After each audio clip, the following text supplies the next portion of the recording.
नमस्कार। आकाशवाणी से विश्व दर्पण के साथ मैं लवली निगम।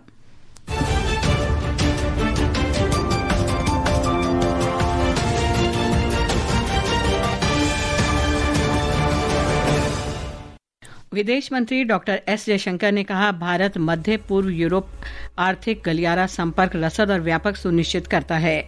बांग्लादेश में नवनिर्वाचित सांसद और मंत्रिमंडल सदस्य मंगलवार को शपथ ग्रहण करेंगे।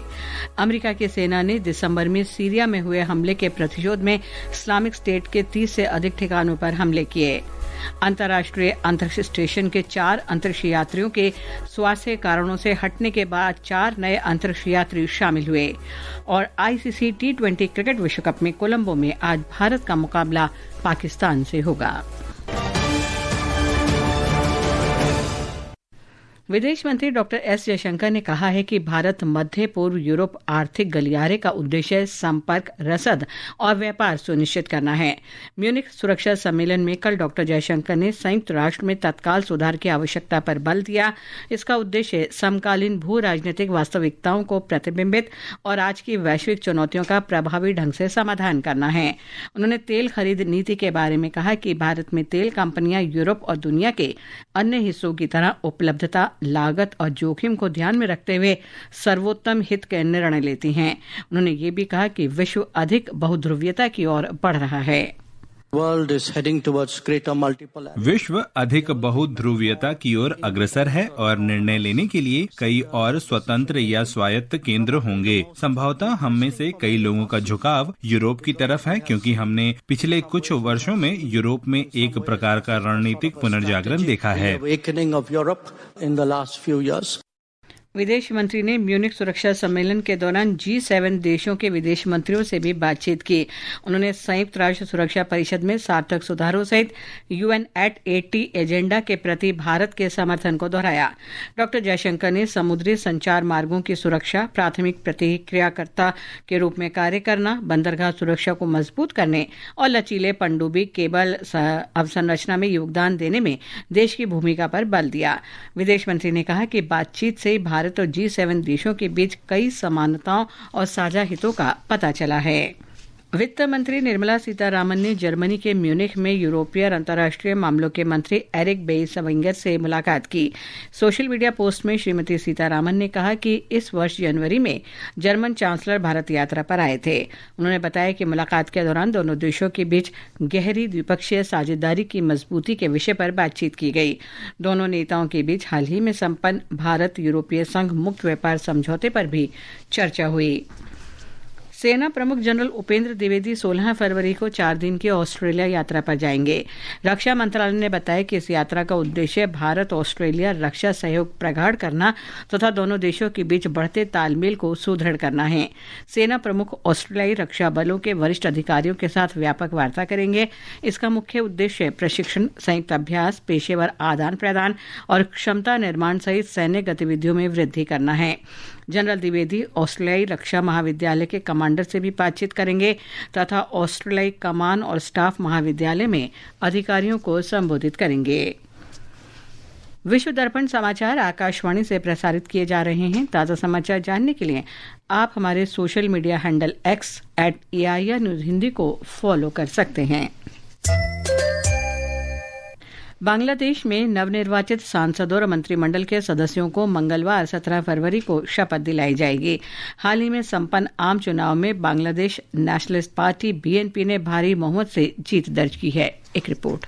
बीएनपी अध्यक्ष तारिक रहमान के प्रेस सचिव सालेह सिबली ने कहा कि नवनिर्वाचित सांसद मंगलवार सुबह 10 बजे जातीय संसद भवन में शपथ लेंगे। मुख्य चुनाव आयुक्त AMM नासिरुद्दीन उन्हें शपथ दिलाएंगे। उसके बाद दोपहर 4 बजे राष्ट्रपति मोहम्मद शहाबुद्दीन संसद के साउथ प्लाजा में नए मंत्रिमंडल के सदस्य को शपथ दिलाएंगे। संवैधानिक प्रक्रिया के अनुसार सांसदों के शपथ लेने के बाद बहुमत वाली पार्टी अपने संसदीय दल के नेता का चुनाव करेगी। चुना गया नेता राष्ट्रपति से मिलकर सरकार बनाने का औपचारिक दावा पेश करेगा। अधिकारियों के अनुसार समारोह की तैयारियां चल रही है और इसमें करीब 1000 मेहमानों के शामिल होने की संभावना है। नवल सिंह परमार, विश्व समाचार, ढाका। अमेरिकी सेना ने इस महीने की शुरुआत में सीरिया में इस्लामिक स्टेट के 30 से अधिक ठिकानों पर 10 हमले किए। पिछले वर्ष दिसंबर में घात लगाकर किए गए हमले में 2 अमेरिकी सैनिकों और एक नागरिक दुभाषी की मौत की घटना की प्रतिक्रिया में ये कार्रवाई की गई है। एक रिपोर्ट।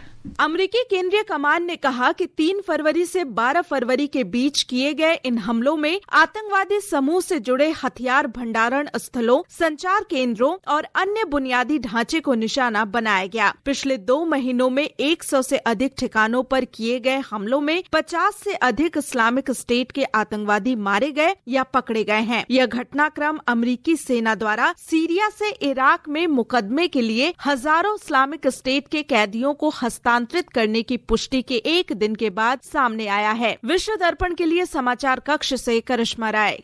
अंतर्राष्ट्रीय अंतरिक्ष केंद्र में अमेरिकी अंतरिक्ष एजेंसी नासा के 4 नए यात्री पहुंच गए हैं। 4 अंतरिक्ष यात्री स्वास्थ्य कारणों से वापस लौट गए थे। पिछले 65 वर्षों में यह पहला मौका है जब नासा ने स्वास्थ्य कारणों से अंतरिक्ष यात्रियों को वापस बुलाया। इनके लौटने के बाद अंतर्राष्ट्रीय अंतरिक्ष स्टेशन पर केवल 3 यात्री रह गए थे। नए यात्री अंतरिक्ष केंद्र में लगभग 9 महीने तक रहेंगे। इनमें अमेरिका के 2 तथा फ्रांस और रूस के 1 यात्री शामिल हैं। अफ्रीकी देश नाइजीरिया में 3 समुदायों पर बंदूकधारियों के हमले में 32 लोग मारे गए हैं। देश में नाइजर प्रांत के बोर्गो इलाके में बंदूकधारियों ने टुंगा, काकेरी, कोंसोको और पिस्सा समुदायों को निशाना बनाया। उत्तरी नाइजीरिया में इस्लामिक चरमपंथी और हथियारबंद गुट फिरौती के लिए अक्सर अपहरण करते रहते हैं। कुछ ही सप्ताह पहले क्वारा प्रांत में बंदूकधारियों के हमले में 162 लोगों की मौत हो गई थी। संयुक्त राष्ट्र ने एक रिपोर्ट में कहा है कि पिछले वर्ष अक्टूबर में सूडान के डारफर इलाके में एक अर्धसैनिक समूह की 3 दिन की हिंसा में 6000 से ज्यादा लोग मारे गए थे। रिपोर्ट के अनुसार रैपिड सपोर्ट फोर्सेस RSF ने अल-फाशर शहर पर कब्जे के लिए जिस तरह की हिंसा की वो युद्ध समाप्त की श्रेणी में आती है। पुरुष T20 क्रिकेट विश्व कप में आज भारत का सामना पाकिस्तान से होगा। ये मैच कोलंबो में खेला जाएगा। मैच भारतीय समयानुसार शाम 7 बजे से होगा। दोनों टीमें 2-2 मैच खेलकर 4-4 अंक पर हैं। एक रिपोर्ट।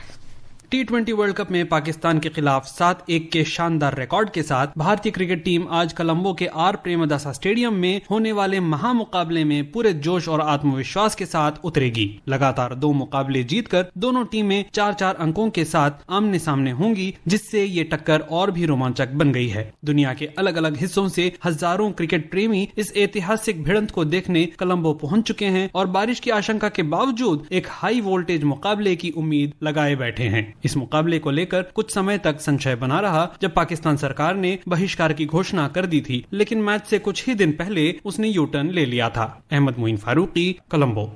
भारतीय महिला क्रिकेट टीम आज सिडनी में 3 मैचों की T20 अंतर्राष्ट्रीय श्रृंखला का पहला मुकाबला ऑस्ट्रेलिया के खिलाफ खेलेगी। मैच भारतीय समयानुसार दोपहर 1:45 से शुरू होगा। भारतीय टीम की कप्तानी हरमनप्रीत कौर के हाथ रहेगी। पिछले वर्ष दिसंबर में भारतीय टीम ने मेहमान टीम श्रीलंका को 5-0 से हराकर श्रृंखला अपने नाम की थी। मिलानो कोर्टिना 2026 शीतकालीन ओलंपिक में दक्षिण अमेरिकी देश ब्राजील के स्कीयर लुकास पिन्हेरो ब्राथिन ने जॉइंट स्लालम में स्वर्ण पदक अपने नाम किया। ये शीतकालीन खेलों में दक्षिण अमेरिका का ये पहला पदक है। जॉइंट स्लालम अल्पाइन स्कीइंग और अल्पाइन स्नोबोर्डिंग की एक प्रतिस्पर्धी विधा है। पदक तालिका में नॉर्वे 10 स्वर्ण पदकों सहित कुल 20 पदक के साथ शीर्ष पर है। इटली 18 पदक के साथ दूसरे और संयुक्त राज्य अमेरिका 17 पदक के साथ तीसरे नंबर पर है। भारत के आरिफ मोहम्मद खान कल अल्पाइन स्कीइंग के स्लालम स्पर्धा में हिस्सा लेंगे। अंत में मुख्य समाचार एक बार फिर। विदेश मंत्री डॉक्टर एस जयशंकर ने कहा कि भारत मध्य पूर्व यूरोप आर्थिक गलियारा संपर्क, रसद और व्यापार सुनिश्चित करता है। बांग्लादेश में नवनिर्वाचित सांसद और मंत्रिमंडल सदस्य मंगलवार को शपथ ग्रहण करेंगे। अमेरिका की सेना ने दिसंबर में सीरिया में हुए हमले के प्रतिशोध में इस्लामिक स्टेट के 30 से अधिक ठिकानों पर हमले किए। अंतर्राष्ट्रीय अंतरिक्ष स्टेशन के 4 अंतरिक्ष यात्रियों के स्वास्थ्य कारणों से हटने के बाद 4 नए अंतरिक्ष यात्री शामिल हुए। और ICC T20 क्रिकेट विश्व कप में कोलंबो में आज भारत का मुकाबला पाकिस्तान से होगा। इसके साथ ही विश्व दर्पण का ये अंक समाप्त हुआ। नमस्कार।